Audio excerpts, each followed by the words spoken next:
Hi, my name is Leslie Ingleson, and I am the instructor for Lib 630, Organizing and Managing Library Collections. I'm going to take a moment in this recording to introduce myself.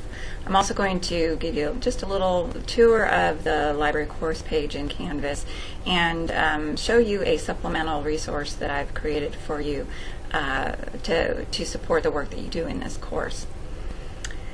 As I said, my name is Leslie Ingleson. Feel free to address me by my first name, Leslie. I'm very comfortable with that. If you prefer to use a term of address, you can call me Professor Ingleson. I don't have a doctorate degree, so Dr. Ingleson would be incorrect. So Professor Ingleson is just fine. A little bit about myself. So I moved to Murray about 3.5 years ago to work at Waterfield Library as the metadata librarian. I moved here from the Seattle, Washington area, where I worked at a university as the technical services librarian. In that role, I oversaw the entire process from acquisitions to receiving, ordering, receiving, invoicing, cataloging, and processing materials. And I worked there for about 17 years. In that position, I also was the liaison to a college at the university, and I was responsible for collection development and management of the collection to support the courses being taught in that college, the curriculum of that college. So I bring a lot of experience and knowledge to this course from both my work at that university, my work here at Waterfield, where I oversee the cataloging department, as well as just my experience in libraries in general. I started working in a library when I was 14 years old, and of course I've used libraries throughout my college career. So hopefully the information that I have to bring to this course will be helpful for you. So let me tell you a little bit about myself. As I said, I moved to Murray about 3.5 years ago. I'm enjoying this small town. I have a 6-minute commute to work, which I just really enjoy. I like the friendliness of Murray and the surrounding countryside. It's very beautiful here. I have a daughter who's a student at Murray State. Hopefully she'll be graduating next December. And she currently lives with me along with her dog, which she's had for about a year. Her name is Ellie. She also has a horse named Pippin, who she's had for about 4 years, I would say. I brought a bunny with me when I moved here. Her name was Jubilee. Unfortunately, she passed away a little bit more, maybe about 2 years ago. And so I was sort of petless until my daughter moved back in with me. But I'm really a cat person. So this past summer, I adopted 2 kitties. I actually should say I rescued them from an animal shelter. They were both very, very sick. And one, in fact, the vet, when I took her to the vet, was not sure that she would make it. But she has. Their names are Sadie and Piper, and they're very healthy and active, and I enjoy their rambunctiousness. Keeping ornaments on the Christmas tree was a bit of a challenge this year. They knocked the tree over at least 3 times. But they're just a delight, and they make me laugh. Some other things that I like to do are quilting, baking, reading, of course. I love the ocean, and I think that's about it for my interests. So the reason I want to introduce myself is because, first of all, I want you to know who your teacher is in this course, but also because I want to create a learning community for this course.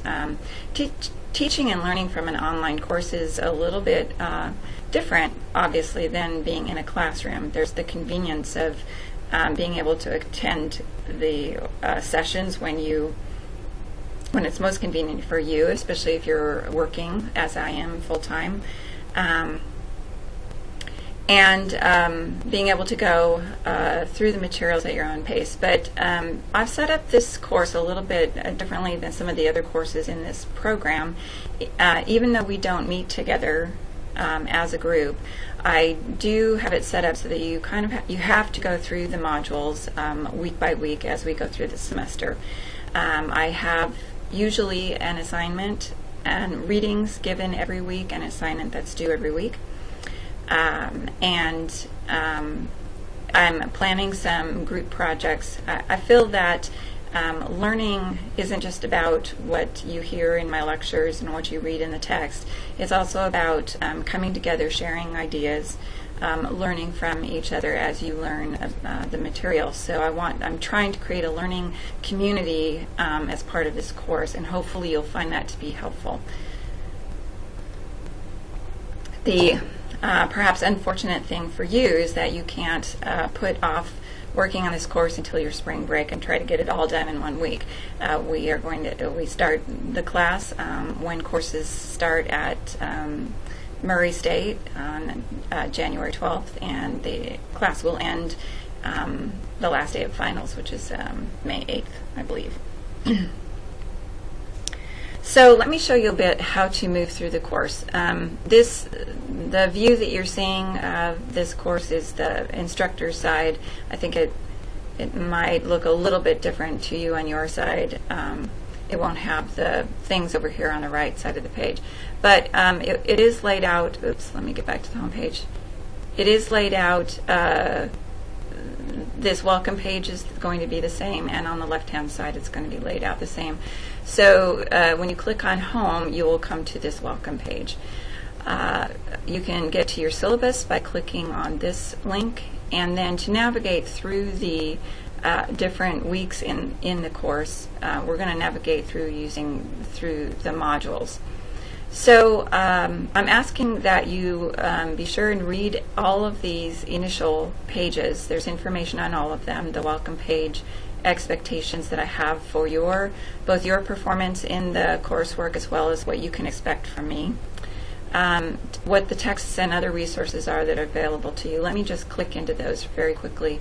And I do ask that you, I'm requiring you to view the page, but I do ask, before you can move on to the next one, but I do ask that you read each page, because there is important information there.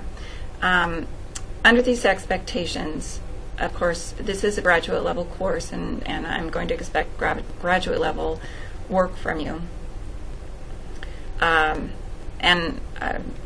You need to read all the readings, watch all the lectures, turn in your assignments on time. As teachers, I'm sure that this is very familiar to you. Do your own work, and engage in the discussions that we have and the activities that we have.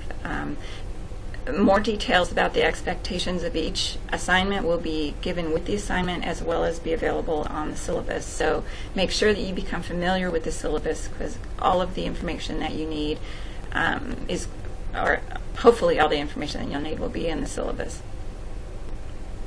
In turn, the expectations that you can have of me is that I will list specific expectations for each assignment. I will read every post, every word that you write. I will watch every video that you record all the way through. And so you can expect that the work that you do will be respected, and I will be giving my attention to all of it. I believe that I grade fairly. I usually have a rubric with each assignment, so that you know what the expectations of that assignment are and how you can get points and how you can lose points.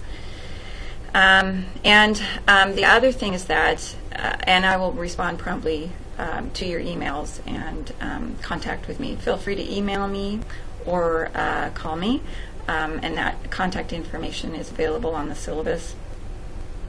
I do have office hours, which are also listed on the syllabus. I'll try to get back to you just as soon as I can if you contact me outside of office hours. And then do be aware that I may need to adjust assignments or due dates just based on the needs of the class as we go through the semester. So to get into the next part of the module, you can click on the next button down here, and that will take you to the texts and resources part of it. I have one of the texts is a repeat from previous years, the beginning cataloging text. But we have a new text this year. It's called Developing Collections to Empower Learners. It's available through ALA and as well as the library bookstore. I meant to check, but I didn't before I got here to see if you can get it used. I kind of doubt that it will be available used because it's a recent publication. It was published in 2014, but you can try eBay or Amazon to see if you can get it there for cheaper than you can at ALA. And I do require that you have those texts, as you will be assigned readings from those texts, as well as with the beginning cataloging. There are some of the assignments that I'm going to be giving you are out of that text. The suggested textbooks, I would recommend that you get them if you're actually in the role as a library media specialist or you're planning on becoming one, because they are going to be resources that you'll want to use while you're serving in those positions. This is the supplemental resource. It's Organizing and Managing Library Collections Library Guide that I've created for you. For this course, and you can use the tabs at the top to navigate to the readings that you'll need to select. For many of the assignments, I ask you to select a supplemental reading. So you can also get to these resources through any of the links on the front page here. So if you want to get to the collection management readings, you can just click here. Oh, and I'm going to have to redo those links. Apologize for that. We migrated to a new version of these live guides, and so these links apparently don't work. But you can click on the tab and get to the readings. And when I ask you to select a supplemental reading, you can click on any one of these links. It will take you to the full text article that's available through the databases that the library provides. You will need to log on after you click. In fact, I'll show you. It will pop up at this logon page, and you just log on with the same network login that you use on Canvas or MyGate, any of the resources that you log into for Murray State. It's your network login. So become familiar with this, because not only are there resources that are available for the course, but also for your work as a library media specialist. Under Find Standards, there's a list of the Kentucky standards for school libraries, as well as the American Association for School Library Standards. So there's links to all of those resources, as well as, if you scroll down, Common Core Standards. Over on the right-hand side is my contact information. So my office phone number is right here. My email is here. You can always email me through the Canvas course page or through your Murray State Gmail account. One of the things that I do require is if you, and this is in the syllabus, it's tied to the honesty policy, if you're going to use the words or ideas of someone else, I do request that you acknowledge the person who has written those words or has thought of those ideas. So in order to cite, I want you to use the APA format and style guide through Purdue OWL, APA format for citations. And if you just go into this guide, it will help you figure out how to cite articles that you read in periodicals, which will be some of the supplemental readings that I give you, things from books and so forth. You can also get to the Murray State University Citation Style Guide, which has some other guides for using APA standard citation styles. So please familiarize yourself with both of these and with the APA format if you're not familiar with it. It's fairly easy to learn, and those style guides will give you some help in that area. And then after the texts and resources, if you're needing help with Canvas, there's a link on this text and resources page to click through to get help on Canvas. And also, if you're needing help just with online learning in general, there's a link here, and then a link to the Murray State University libraries. The next page that you would like you to become familiar with is the technology requirements for this course. These are requirements that Murray State has issued for any online courses. I'm just repeating them here. Make sure that you have all the software and hardware that you need to be able to access all of the things that you need to get to online. You'll, of course, want to have access to a computer, high-speed internet, a browser loaded on your computer. You'll need the Microsoft Office suite. A webcam and a microphone are helpful. The discussions you can participate in either via by writing or through a video like I'm doing here. I know that people have different learning styles, and I'm trying to make this as accessible as possible to whatever your learning style is. Media player and sound cards. Again, if you're needing help with any of this, you can contact the CTLT or either through their email or through their phone number here.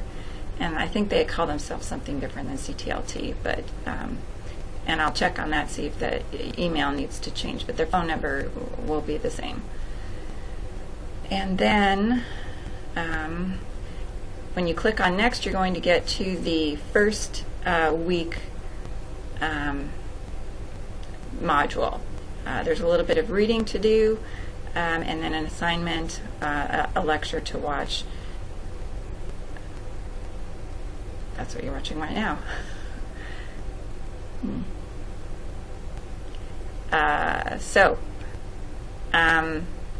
To navigate through, you just need to complete the assignments, and then you'll be able to get into the next week as soon as it opens up. So that's a quick preview of the Canvas website, introduction of me.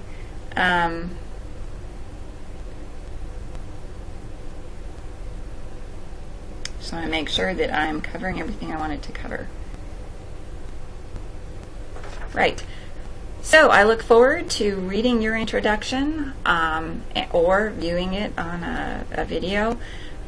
Please post that in the discussion area, and feel free to comment. This is not a graded assignment, but you can earn extra credit points. You will earn extra credit points when you do it, depending on how thoroughly you follow the instructions and do what I'm asking of you. And you respond to other people's posts, you can earn extra credit points.